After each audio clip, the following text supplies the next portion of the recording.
Hello everyone, welcome back to the channel. In this video I'm going to showcase my guild's first AQ40 Twin Emps kill with me tanking. I am the warlock who's pulling, and I'm kind of going to go over what's going on in the fight and talk about what I did well, what I did poorly. First, you'll see there's a timer going down for a pull timer. My goal is to move into position and precast a Soulfire to start the pull. However, you will notice that does not happen, and let's look at what happens and why. So I'm getting in position, and then boom. The mob just aggroes onto me. So I ditch the Soulfire plan and just start casting Searing Pain. My goal is to then move the mob back as I get a little bit of threat, kind of towards the torch on the wall is where our guild plans to kill it.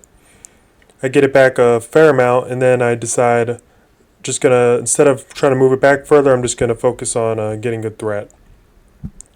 The reason that I was unsuccessful in precasting a Soulfire, the mob just like aggroed onto me from getting too close, is because I'm playing MD Ruin for the first kill, and I do not have the talent Destructive Reach that gives me increased range.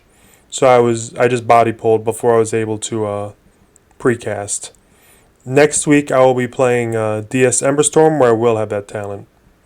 But basically I just spam Searing Pain, move the boss back a little bit, and then the teleport should be happening soon.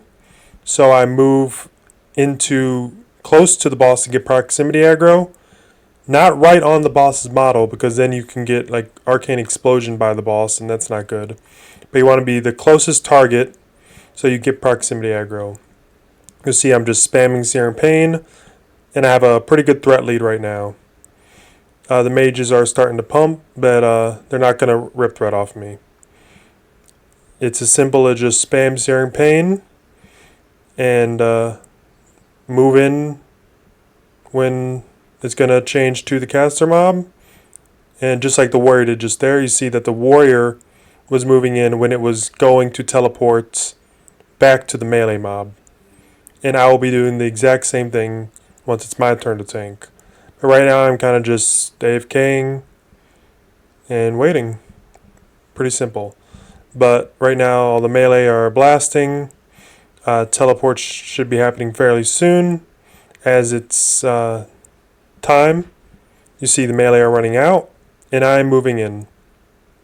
Moving in close, but not too close to get Arcane Explosion. And as soon as the teleport happens, there it is. Spam Searing Pain. Pop my toe up and just Searing Pain. The boss should not move. Should be simple. I have threat, and I'm going to maintain threat just fine. You'll notice that I have like full world buffs. I have a food buff, alcohol buff, elixir fortitude, all that to give me good stamina. But I did decide to stick with Flask of Supreme Power just for the threat and DPS, as opposed to Flask of Titans, because in this current gear with these current buffs I have 9.4k health, which I feel is just fine. And that should be the end of my job. It teleported back to melee, and they're just going to finish it off. Should be a clean kill. Like I said, what I did well was I maintained threat just fine. I moved in for the teleports and all that. What I did poorly was the pull. I was unaware of the fact that I could not precast while not having Destructive Reach. But now that I'm aware of that, I'm just going to be swapping to DS Emberstorm next week. I felt like my health was just fine. I wasn't taking too much damage. I think I can sacrifice the Master Demonologist talent and just go with DS Emberstorm. But thank you for watching, and stay tuned for the next one.